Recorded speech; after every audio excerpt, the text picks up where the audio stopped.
Assalamualaikum. Welcome back to my YouTube channel. In today's video, we will discuss about the anatomy and physiology series number 2. आज का जो lecture है उसमें हमने जो चीज़ें डिस्कस करनी है, cell, types of cell, function of cells and the different organelles present in animal cells. ठीक है, सो लेट्स गेट स्टार्टेड. सबसे पहले हम स्टेप बाय स्टेप चलते हैं. सबसे पहले हमने सेल को डिस्कस करना है कि सेल क्या चीज़ होती है. सेल जो है वो बेसिक यूनिट ऑफ लाइफ होती है. ठीक है, कोई भी लिविंग ऑर्गेनिज्म जब तक लिविंग नहीं होता, जब तक उसके पास सेल प्रेजेंट नहीं होता, यानी कि तो सेल क्या है, ओरिजिनेट है लाइफ का. ठीक हो गया. उसके बाद हम टाइप्स को डिस्कस कर लें. तो हमारे पास किस तरह के सेल होते हैं और कितनी तरह के सेल हो सकते हैं. तो हमारे पास दो ही पॉसिबिलिटीज़ होती हैं. ठीक है, सेल दो तरह के होते हैं, या तो एनिमल सेल होता है हमारे पास, या तो फिर प्लांट सेल्स होता है. अब एनिमल सेल्स में जितने भी एनिमल्स और लिविंग ऑर्गेनिज्म है, लाइक के ह्यूमंस हो गए और कोई एनिमल्स है, बर्ड्स है, उन सब का जाएगा एनिमल्स की साइड पर. ठीक है, और जितने भी प्लांट्स हैं हमारे पास, हर्ब्स हो गई, श्रब्स हो गई, ठीक है, वो सारे हमारे पास प्लांट सेल्स में जाएंगे. अब मेजर एनिमल सेल और प्लांट सेल का डिफरेंस क्या होता है, आप कैसे पता कर सकते हैं. एक डायग्राम को देख के आपको एक क्विक सा आपके माइंड में ख्याल आता है कि अच्छा दोनों टाइप्स हैं, दोनों में कुछ डिफरेंस होगा. तो दोनों में मेजर डिफरेंस हमारे पास प्रेजेंट और एब्सेंट ऑफ सेल वॉल का होता है. ठीक है, अब सेल वॉल जो है वो किस सेल में प्रेजेंट होती है, जो हमारे पास प्लांट सेल्स हैं, ठीक है, उनके जो सेल होते हैं उनके लास्ट में हमारे पास सेल वॉल होती है, जिसकी वजह से उनके स्ट्रक्चर्स जो हैं मेंटेन रहते हैं और ये मूव नहीं कर सकते. ठीक है, इसीलिए प्लांट्स हम देखते हैं कि वो लिविंग ऑर्गेनिज्म है, लेकिन वो मूव नहीं कर सकते, एक ही स्पेस पे, एक ही प्लेस में रहेंगे. ठीक है, जबकि एनिमल सेल जो है उनकी शेप जो होती है वो थोड़ी स्फीयर टाइप होती है, स्फेरिकल स्ट्रक्चर होता है. इनके पास क्या नहीं होता, आउटर सेल वॉल एब्सेंट होती है. इसी वजह से लिविंग ऑर्गेनिज्म यानी कि एनिमल्स जो है they are capable of walking. इसी वजह से हम क्या कर सकते हैं, चल सकते हैं, एक जगह से दूसरी जगह मूव कर सकते हैं, अपनी पोजीशन को चेंज कर सकते हैं, बैठ सकते हैं, उठ सकते हैं. ठीक है, all because of that absence of cell wall. Okay जी, अब इनके फंक्शन को डिस्कस कर रहे थे हम. तो सेल जो है वो बेसिकली क्या है, हमारे पास बिल्डिंग ब्लॉक्स होते हैं. जितने भी लिविंग थिंग्स हैं, ठीक है, उनका बिल्डिंग ब्लॉक है, यानी कि हर काम सेल परफॉर्म कर रहा होता है आपकी बॉडी में. ह्यूमन बॉडी जो है वो ट्रिलियंस ऑफ सेल से मिलकर बनी हुई है. ठीक है, और हर सेल जो है वो आपको क्या कर रहा है, आपकी बॉडी का स्ट्रक्चर बना रहा है. ठीक है, उसके बाद सेल ने क्या करना है, आपकी बॉडी का स्ट्रक्चर बनाना है, ये इसका एक फंक्शन हो गया. उसके अलावा जो आपने खाना खाया है, जो आपने फूड अपने बॉडी के अंदर लेकर गए हैं, ठीक है, उसको न्यूट्रिएंट्स में कन्वर्ट करना. फूड का आपकी बॉडी से कोई लेना देना नहीं है. ठीक है, तो आपकी जो फूड है ना, उसके अंदर जो न्यूट्रिएंट्स हैं उनको कौन निकालता है, सेल निकालता है. अब इन न्यूट्रिएंट्स को एक्सट्रैक्ट कर लिया है, ठीक है, सेल्स ने. अब इन न्यूट्रिएंट को एक्सट्रैक्ट करने के बाद इसको एनर्जी में कन्वर्ट कौन करता है, वो भी सेल करवा रहे होते हैं हमारे पास. ठीक है, इसी तरह के और मुख्तलिफ फंक्शन जो है, स्पेशलाइज फंक्शन जो है सेल परफॉर्म करवा रहा होता है. ठीक है, अभी हमने इनको सिर्फ इतना ही डिस्कस करना है. उसके बाद हम हर फंक्शन को मजीद आने वाली वीडियोज़ में डिस्कस करेंगे. ठीक है, उसके बाद हमने डिस्कस करना है एनिमल सेल को. ठीक है, उसको ब्रीफली हम डिस्कस करेंगे. उसके अंदर डिफरेंट ऑर्गेनेलीज है, उनको हमें डिस्कस करना है. ठीक है, एनिमल सेल मैंने आपको जैसे पहले ही बताया कि इनके पास क्या नहीं होता, सेल वॉल एब्सेंट होती है. ठीक है, तभी हम मूव कर सकते हैं ना. तो एनिमल सेल जो है वो डिफरेंट स्ट्रक्चर से मिलकर बना हुआ होता है. जो सारे के सारे स्ट्रक्चर हैं एक सेल के अंदर, हमारे पास मुख्तलिफ ऑर्गेनेलीज है, वो सारी की सारी ऑर्गेनेलीज इकट्ठे सपोर्ट करती हैं एक दूसरे को और फंक्शंस परफॉर्म करवा रही होती हैं. ठीक है, सेल के अंदर भी हमें पता है सेल कितना माइन्यूट होता है, we are can't able to see without microscope. ठीक है, इतना स्मॉल होता है. अब उतने से स्मॉल स्ट्रक्चर के अंदर भी हमारे पास ट्रिलियंस ऑफ डीएनएस, ठीक है, डीएनएस के फ्रैगमेंट्स होते हैं हमारे पास. ठीक है, और डिफरेंट ऑर्गेनेलीज होती हैं, जिन ऑर्गेनेलीज को वन बाय वन करके अभी हम डिस्कस करने वाले हैं. ठीक है, पहले आप एनिमल के सेल के स्ट्रक्चर को देख लें.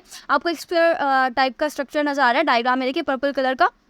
ठीक है, उसमें सबसे पहले जो है आपको लाइजोसोम्स दिखाया हुआ है. ठीक है, जो कि एक राउंड कलर का ग्रीन कलर में स्ट्रक्चर आपको नजर आ रहा है. उसी के नीचे आपको साइटोप्लाज्म दिखाया जा रहा है. ठीक है, साइटोप्लाज्म बेसिकली होलो स्ट्रक्चर होता है, यानी कि वो एक विस्कस लाइक विस्कोसिटी लिक्विड होता है. ठीक है, जिसने सारी की सारी ऑर्गेनेलीज को अपने अंदर कैप्चर किया हुआ होता है. जेल लाइक स्ट्रक्चर होता है हमारे पास ये. ठीक है, उसके बाद ही नीचे आप देखें, ठीक है, राइट साइड में आपको रफ एंडोप्लाज्मिक रेटिक्यूलम नजर आ रहा है. ठीक है, उसके बाद ही आपको नजर आ रहे हैं हमारे पास न्यूक्लियस. ठीक है, जो कि पर्पल कलर में नजर आ रहा है, आपको लाइट पर्पल कलर में नजर आ रहा है. उसके अंदर डार्क पर्पल कलर का जो स्टेन नजर आ रहा है ना आपको, वो न्यूक्लियोलस होता है हमारे पास. ठीक है, उसके बाद आपको नजर आ रहा है न्यूक्लियर इन्वेलप. जो न्यूक्लियस के इर्द गिर्द आपको पर्पल कलर की डार्क आउटलाइन नजर आ रही है. ठीक है, वो हमारा न्यूक्लियर इन्वेलप होता है, जिसने न्यूक्लियस को अपने अंदर होल्ड किया हुआ होता है. ठीक है, न्यूक्लियस के अंदर पोर्स होते हैं हमारे पास. ठीक है, जो कि मटेरियल्स को ट्रांसपोर्टेशन करवा रहे होते हैं हमारे पास. ठीक हो गया. उसके बाद आपको नजर आ रहा है येलो कलर का हमारे पास स्मूथ एंडोप्लाज्मिक रेटिक्यूलम. अब rough and smooth endoplasmic reticulum के अंदर डिफरेंस क्या है हमारे पास. रफ जो है ना, इसमें क्या आपको नजर आता है, कोई चीज़ रफ जो होती है वो खुरदरी होती है. क्यों? क्योंकि उसके ऊपर कोई ना कोई ग्रैन्यूल्स लगे हुए होते हैं. तो यही डिफरेंस होता है smooth and rough endoplasmic reticulum में. जो हमारे पास रफ एंडोप्लाज्मिक रेटिकुलम्स है ना, इसके ऊपर राइबोसोम्स अटैच होते हैं, और स्मूथ के ऊपर कोई भी चीज़ नहीं होती, that's why it is called smooth, क्योंकि इसके ऊपर राइबोसोम्स अटैच नहीं है, इसलिए तो उसको हम स्मूथ कह रहे हैं। ठीक हो गया। उसके बाद आपको नजर आ रहा है हमारे पास माइटोकॉन्ड्रिया, एक छोटी सी बुक लाइक स्ट्रक्चर आपको नजर आ रहा है, ठीक है। इसके अंदर डिफरेंट ऑर्गेनेलीज भी प्रेजेंट होती है, माइटोकॉन्ड्रिया के अंदर डिफरेंट फोल्ड्स हैं आपके पास, ठीक है। उसके बाद आपको वैक्यूल्स नजर आ रहे हैं, ठीक है, जिसके अंदर डिफरेंट लिक्विड स्टोर होता है हमारे पास। फिर आपको नजर आ रहा है हमारे पास सेंट्रोमियर्स, ठीक है। उसके बाद आपको गोल्जी एपेटस नजर आ रहा है, एंड सबसे लास्ट में आपको सेल मेम्ब्रेन नजर आ रही है, जिसने पूरे के पूरे सेल के स्ट्रक्चर्स को इन्वेलप की तरह अपने अंदर क्लोज किया हुआ है। अब सेल मेम्ब्रेन को हम ब्रीफली डिस्कस कर लें, ठीक है। इसमें आपको डायग्राम में नजर भी आ रहा है सेल मेम्ब्रेन का स्ट्रक्चर हमारे पास, ठीक है। Cell membrane basically cell bouncers होती है, ठीक है। इसको हम सेल का गार्ड भी कह सकते हैं, ठीक है। जैसे गार्ड जो होते हैं ना, कोई भी इवेंट है, ठीक है, वहाँ पे हमने गार्ड खड़ा कर देते हैं, वो क्या करते हैं, स्पेसिफिक गेस्ट को इंटर होने देता है, जिनका हमने नाम दिया हुआ होता है कार्ड पे, ठीक है, या जिनकी लिस्ट दी हुई होती है गार्ड के पास, ठीक है। तो वो क्या करते हैं, VIP एंट्रेंस प्रोवाइड करता है, ठीक है, स्पेसिफिक गेस्ट को। इसी तरह से सेल मेम्ब्रेन का काम क्या होता है, स्पेसिफिक मॉलिक्यूल्स को अलाउ करती है कि वो सेल के अंदर इंटर हो सके, और जो अनवांटेड मॉलिक्यूल्स होते हैं हमारे पास, ठीक है, उनको क्या करती है, प्रिवेंट करती है, सेल के अंदर इंटर नहीं होने देता। यही सेल मेम्ब्रेन का फंक्शन होता है हमारे पास, ठीक है। इसके स्ट्रक्चर को डिस्कस करें तो इसका स्ट्रक्चर जो है ना, वो हमारे पास लिपिड बाय लेयर की तरह इसका स्ट्रक्चर होता है, सैंडविच लाइक स्ट्रक्चर होता है, कि ऊपर भी हमारे पास क्या होती है, लिपिड होती है, ठीक है, प्रोटीन्स होती हैं, और फिर बीच में लिपिड होती है, इसलिए हम इसको लिपिड बाय लेयर का स्ट्रक्चर कहते हैं, ठीक है। आपको नजर आ रहा है डायग्राम में सबसे पहले ऑरेंज कलर की छोटी छोटी बॉल्स हैं, ठीक है, उन्हें हम फोस्फोलिपिड्स कहते हैं, ठीक है। उसके बाद आप साइड पर देखें तो आपको इंटीग्रल प्रोटीन नजर आ रही है, जो कि लाइट एंड डार्क कलर में आपको नजर आ रहा है स्ट्रक्चर। उसके बाद जो है ग्रीन कलर के बीड्स लाइक स्ट्रक्चर नजर आ रहा है, ठीक है, जो कि ग्लाइकोप्रोटीन्स होते हैं हमारे पास, ठीक है। उसके अलावा आपको स्ट्रिंग्स नजर आ रहे हैं, जैसे धागे नहीं होते हैं हमारे पास, ठीक है, तो उसको क्या कहते हैं हम, टेल लाइक स्ट्रक्चर जो है वो बेसिकली लिपिड बायलेयर का होता है हमारे पास, ठीक है। उसके बाद फैटी एसिड टेल्स नजर आ रही है, ठीक है। ये टेल जो है ना हमारे पास वो हाइड्रोफोबिक्स एंड होता है, यानी कि जो वाटर को रिपेल करता है। फोबिक का मतलब ये होता है ना कि किसी चीज़ से आपको डर होना, किसी चीज़ का आपको फोबिया होना, तो ये क्या करते हैं, वाटर को प्रिवेंट करते हैं, that is why it is called the hydrophobic tails, ठीक है। तो ये हाइड्रोफोबिक टेल होती है हमारे पास, और ये सारे के सारे कंपोनेंट्स मिलके आपका सेल मेम्ब्रेन का स्ट्रक्चर बना रहे होते हैं। ओके जी। उसके बाद आ जाता है हमारे पास साइटोप्लाज्म। जैसे मैंने पहले भी आपको बताया था कि साइटोप्लाज्म क्या होता है, जेली लाइक स्ट्रक्चर होता है, ठीक है। तो अगर हम इनके निमोनिक्स देखें ना, हर ऑर्गेनेली का डिफरेंट फंक्शन होता है। इन डिफरेंट फंक्शंस को याद करने का ईजिएस्ट वे है कि आप इनके क्या बना लें, निमोनिक्स बना लें, यानी कि आप इनको अपनी किसी स्टोरी के साथ कनेक्ट कर लें ताकि आपको याद है। तो साइटोप्लाज्म की निमोनिक ये हो सकती है कि ये हमारे पास जो है ना जेलीफिल डांस फ्लोर है, ठीक है, जिस तरह से बच्चों का जंपिंग वाला वो नहीं होता, झूला होता है जिसपे वो जंप कर रहे होते हैं, ठीक है। इसी तरह से ये क्या है, डांस फ्लोर है हमारे पास, जहाँ पे जितने भी एक्शंस होते हैं ना वो यहाँ पे परफॉर्म हो रहे होते हैं साइटोप्लाज्म के अंदर। इसी ने क्या किया होता है, सारी की सारी ऑर्गेनेलीज को सस्पेंड किया होता है अपने अंदर। उसके बाद आता है हमारे पास न्यूक्लियस, ठीक है। तो बेसिकली न्यूक्लियस जो है ना वो कंट्रोल है, हर चीज़ इसके हाथ में होती है, ठीक है। जिस तरह के टीचर के हाथ में होती है ना एग्जामिनेशन हॉल में, कि वो जो है किस तरह से चेकिंग करती है पेपर की, कितने आपको मार्क्स देती है, बेसिकली यूनिवर्सिटी का सीन जैसे होता है ना कि हर कुछ आपके टीचर के हाथ में, इसी तरह न्यूक्लियस के हाथ में सारे के सारे फंक्शंस होते हैं। दो प्राइमरी इसके फंक्शन ये होते हैं कि सबसे पहले ये क्या करता है, रिस्पॉन्सिबल होता है हेरिडिटी मटीरियल्स की कंट्रोल के लिए, यानी कि जितनी भी इंफॉर्मेशन है ना, ठीक है, कि आपका आई कलर कैसा होगा, किसी भी ऑर्गेनिज्म का हेयर कलर कैसा होगा, ठीक है, जितना भी हेरिडिटी मटीरियल्स है, ठीक है, जो कि पेरेंट्स ऑफ स्प्रिंग में कन्वर्ट होना है, वो सारी की सारी इन्फॉर्मेशन कौन स्टोर करता है, न्यूक्लियस स्टोर करता है, ठीक है, अपने DNA के अंदर, ठीक है। और वो न्यूक्लियस के अंदर प्रेजेंट होता है DNA हमारे पास, ठीक हो गया।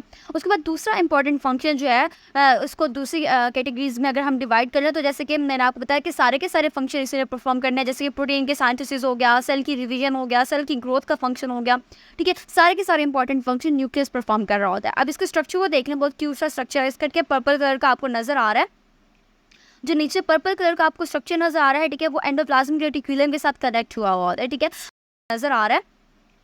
जो नीचे पर्पल कलर का आपको स्ट्रक्चर नजर आ रहा है, ठीक है, वो एंडोप्लाज्मिक रेटिकुलम के साथ कनेक्ट हुआ होता है, ठीक है, वो हम आगे डिस्कस करेंगे। उसके बाद जो है हमारे पास नजर आ रहा है लाइट कलर का, लाइट ब्लू कलर का, वो है हमारे पास न्यूक्लियोप्लाज्म। उसके अंदर आपको डार्क पर्पल कलर का नजर आ रहा है न्यूक्लियस, ठीक है, जिसके अंदर हमारे पास क्रोमोसोम्स होते हैं और DNA प्रेजेंट होता है, ठीक है। उसके ऊपर आपके पोर्स नजर आ रहे हैं, ग्रीन कलर का स्ट्रक्चर के ऊपर स्मॉल ब्लैक ब्लैक डॉट्स लगे हुए हैं, वो क्या होते हैं, पोर्स होते हैं। यहाँ से क्या होता है, हमारे पास मटीरियल्स की ट्रांसपोर्टेशन हो रही होती है, यानी कि जो मटेरियल्स हैं सेल के अंदर इंटर हो रहे हैं, ठीक है, और फिर सेल से साइटोप्लाज्म में, साइटोप्लाज्म से न्यूक्लियस के अंदर, ठीक है, वो सारी की सारी ट्रांसपोर्टेशन इन पोर्स के जरिए हो रही होती है।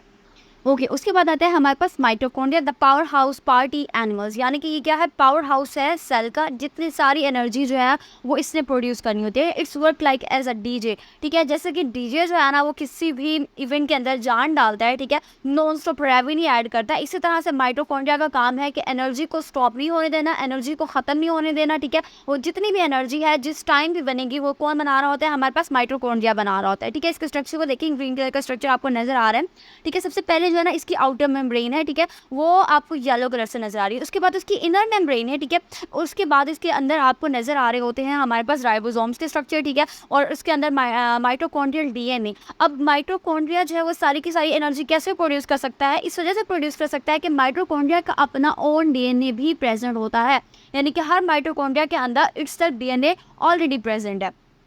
उसके बाद आपको माइटोकॉन्ड्रियल मैट्रिक्स नजर आ रहा है, ठीक है, जो कि ग्रीन कलर की जेली लाइक स्ट्रक्चर आपको नजर आ रहे हैं, ठीक है। यहीं पर एटीपी की साइंथिसिस भी हो रही होती है, ठीक है, डिफरेंट ग्रैन्यूल्स नजर आ रहे हैं आपको, ठीक है, वो सारा का सारा स्ट्रक्चर मिलकर आपके पास एक कंप्लीट माइटोकॉन्ड्रिया बना रहा है, जो कि क्या नहीं होने देता, एनर्जी को ख़त्म नहीं होने देता सेल की।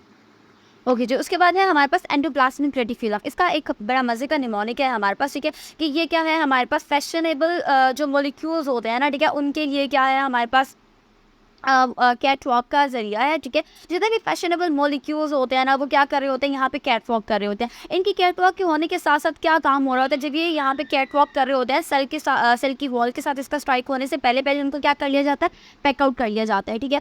अब इनको पैक करके जो है ना फर्दर आगे ट्रांसपोर्टेशन के लिए भेजा जाता है, इसीलिए एंडोप्लाज्मिक रेटिकुलम को हम कहते हैं हाई फैशन हाई फंक्शन।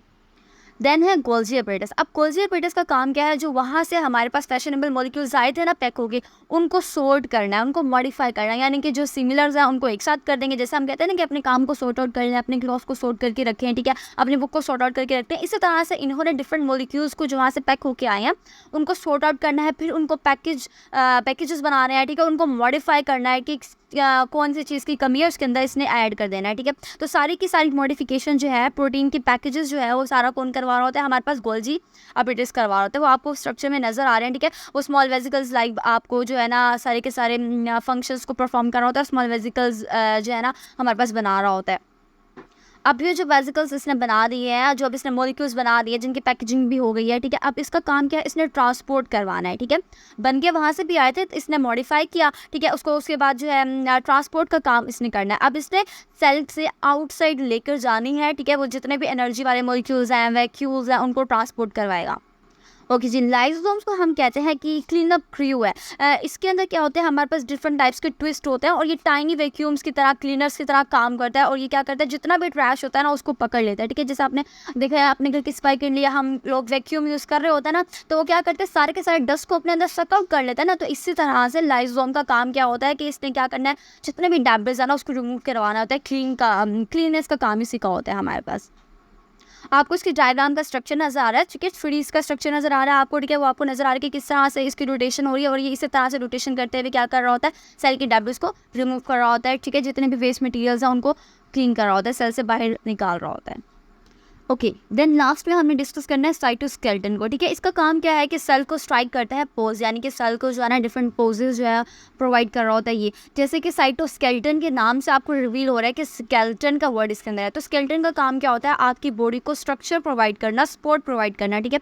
तो साइटोस्केलेटन का फंक्शन भी यही है कि आप के जो सेल है ना उसका जितना भी स्ट्रक्चर है इसने होल्ड किया हुआ होता है, ठीक है। डिफरेंट आपको नजर आ रहे हैं, क्रिस क्रॉस अरेंजमेंट नजर आ रही है, ठीक है। ये जो फैशनेबल स्टेटमेंट है इसकी, ये सेल को स्ट्रेंथन भी कर रही है, सेल को सपोर्ट भी प्रोवाइड कर रही है और सेल के स्ट्रक्चर को भी मेंटेन कर रही है।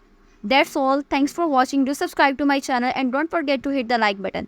स्टे ट्यून्ड, अल्लाह हाफ़िज़।